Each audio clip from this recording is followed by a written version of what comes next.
Hello and welcome. I'm Anna Wells, the Executive Editor of Industrial Distribution. Today I'll be joined in the studio by ID's Managing Editor, Mike Hockett, along with a great group of contributors. And we'll be walking you through the list of the top 50 industrial distributors based on revenue for fiscal year 2020. Yesterday and the day before, we identified companies numbered 50 through 11, and today we'll unveil our top 10. So let's get started. Our number 10 company on this year's list is MRC Global with $2.56 billion in sales. One of the hardest hit by the pandemic, MRC Global, the Houston-based global distributor of PVF products and services, closed 27 locations and reduced headcount by 597 in 2020 after contending with strong headwinds even in the years prior. Since then, MRC has experienced a notable rebound, and its most recently published quarterly report identified a Q2 gross profit jump of 41.8% year over year.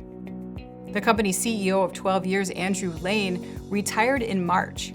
He has been replaced by Rob Saltiel, former CEO of Key Energy Services. A flurry of acquisitions have helped propel our number 9 company, Applied Industrial, as the pandemic business conditions eased and the distributor of all things industrial posted gains in 27 of its 30 industry verticals in its most recent quarterly report. In October of 2020, Applied announced the addition of Marietta, Georgia-based Advanced Control Solutions, which gained the company 4 locations and 43 employees. This past January, Applied announced the acquisition of Norwood, Massachusetts-based Gibson Engineering Company, which gained Applied a single location and 40 employees. Then in August, Applied acquired Rockford, Illinois-based R.R. Floody Company. Applied wasn't the only distributor who spent the last 18 months hyper-focused on investing in revenue-generating growth.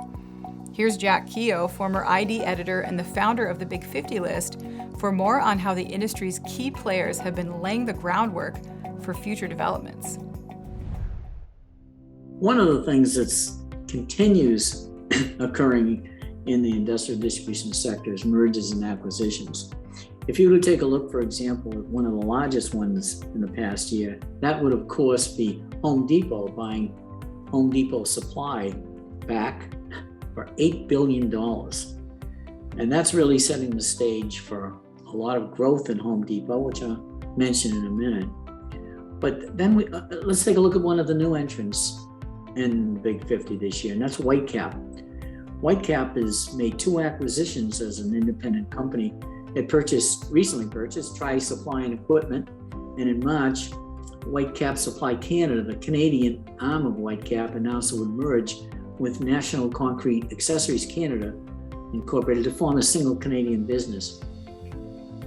Other Big 50 distributors kept busy with M&A activities. Wind Supply, for example, one of the fastest growing companies as far as acquisitions goes in our industry, just completed its 5th acquisition in the past year. Wind Supply is looking at further acquisitions, we understand. It most recently acquired Clausen Supply of Clinton, Iowa. The Big 50 distributors also followed a pattern of buying other distributors with complementary product lines. For example, Blackhawk Industrial acquired Reliance Supply, a distributor specializing in industrial fasteners located in Jacksonville, Florida. By adding the strategic category of industrial fasteners to the company's existing product assortment, Blackhawk will now be able to service a broader range of customers while increasing the breadth of product offerings. This is something that's a little different from when distribution first started this urge to merge back in the 1980s. I remember my mentor, George Berkwood, telling me, nothing changes in distribution, kid. You'll see it in the years ahead. It'll be the same as it was. Well, George, you were wrong on that one.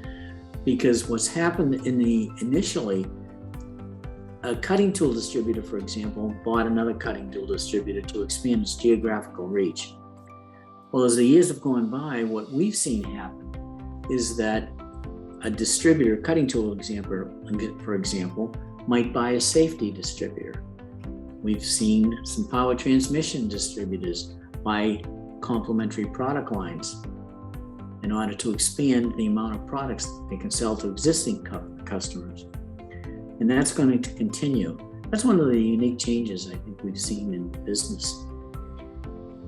In order to be successful in the future, distributors are really going to have to examine not only their product lines, but who their changes in competition is going to be. I mean, who knew about Amazon Business 10 years ago, 12 years ago? And now it's become a major force. So distributors are also going to have to invest in technological change. We've heard a lot about e-commerce, etc., and what's going to happen with that. And I think distributors who have traditionally been slow to adapt to technological change and digital transformation, that's changing. Coming in just ahead of Applied is Melville, New York-based MSC Industrial Supply, a company who made some big changes recently as well. Mike, what can you tell us about MSC? MSC Industrial Supply moves down one spot from a year ago to number 8 with $3.15 billion in 2020 sales. MSC made major industry waves this past January when it announced the overhaul of its customer support model toward one that focuses on virtual customer care hubs, with that move including the closure of 73 public branches. In fact, that was the most viewed non-Big 50 content item ID has published this year. That news came shortly after MSC said it was moving and consolidating its Long Island, New York customer support center to a much smaller facility near the company's Melville, New York headquarters. The company shuffled a handful of key executive positions in the second half of 2020, including CFO and VP of e-commerce. This past June, MSC acquired most of Wichita, Kansas-based metalworking and MRO distributor William F. Hearst Company, gaining 3 locations. Our number 7 company on this year's list is Wesco. 2020 brought the much publicized approval and closing of the merger of Wesco and Anixter. In a press release describing the company's year-end results, CEO John Engel characterized 2020 as, quote, one of the most important in Wesco's history. We completed the transformational acquisition of Anixter, doubling our size and changing our trajectory for years to come. He says, we designed and launched a 3-year integration plan, which in just 6 months has delivered synergies in excess of our initial targets. At the time, Engel described the company as, quote, incredibly well-positioned for 2021, and so far, solid sales numbers have reflected that. Coming in at number 6 with more than $4 billion in sales is list newcomer Whitecap. Mike, tell us a little more about Whitecap. Most everyone in this market knows Whitecap as the construction and industrial segment of HD Supply.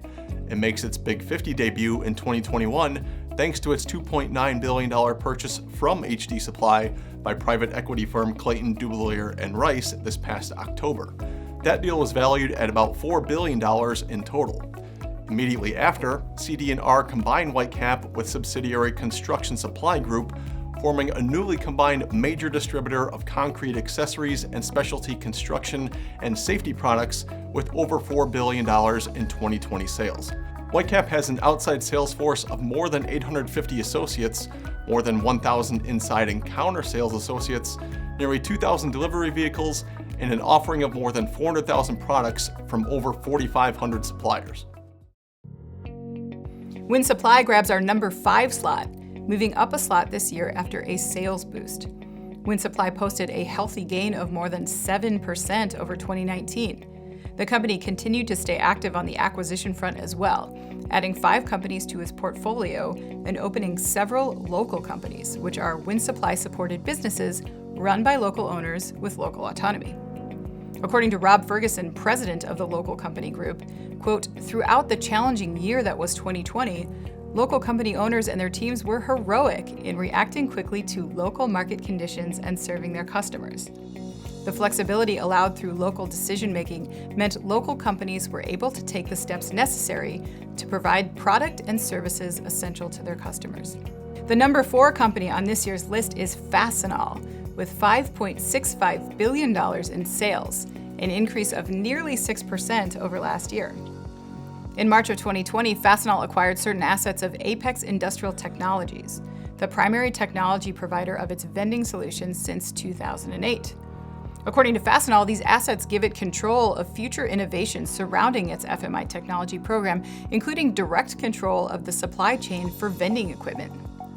According to Jeff Hicks, VP of Fastenal Solutions, we now have sole control over the direction our solutions take, which allows us to align that direction with the needs of our customers.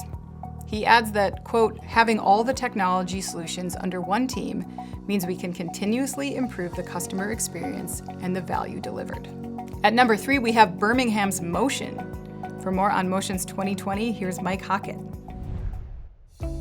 Birmingham, Alabama-based Motion began celebrating its 75th anniversary in style this year in the form of a rebranding that changed the company's name from Motion Industries to simply Motion. The company also added 3 companies to its portfolio in 2020 with the acquisition of TRC Hydraulics, F&L Industrial Solutions, and Applied Machine and Motion Control. Motion served 170,000 customers in 2020, according to its parent company's annual report, and has access to a database of 10.4 million parts. Motion's 2020 sales took a hefty 13% decline due to lower demand for MRO products, and it moves down 1 spot to number 3 on our list with $5.68 billion in sales last year. At $6.1 billion in annual sales, our number 2 company this year is Airgas. One of the more active acquirers in the industrial distribution marketplace, Airgas has taken a pause since announcing the acquisition of TechAir in 2019. With its head down in 2020, the company was able to keep sales relatively flat, with a mild dip of 1.6% year over year. Airgas parent Air Liquide, citing outstanding performance from its group of companies, says it demonstrates the strength of its business model. So far this year, Airgas has launched a partnership with 3M on a new branded line of Radnor welding helmets and has expanded its high school welding education initiative. And finally, our number 1 company for several years running, Grainger. Grainger comes in with a bump over 2019 of 2.7%, and at $11.8 billion in sales, nearly double the revenue of our number 2 company. Grainger's sales gain in 2020 came as everyone from hospitals, government branches, schools, and businesses of all sorts looked to the company for PPE supplies amid the COVID-19 pandemic, which more than offset declines in Grainger's core MRO categories. Grainger divested its Fabry and Grainger China units during 2020 in a move to help the company focus more on key businesses and geographies. CEO D.G. McPherson said earlier this year that Grainger is likely to keep its branch and distribution center network as is for at least the near future. All while the company was keeping its business operations running smoothly, Grainger was also named in the Forbes Top 100 America's Best Employers for Diversity and the number 1 company in the Wholesalers Diversified category of Fortune's 2020 World's Most Admired Companies list. That wraps up this year's Big 50. We'd like to thank all of the participating companies, our contributors, as well as our platinum sponsor, Epicor Software. I'm Anna Wells with Industrial Distribution. Thanks for joining us.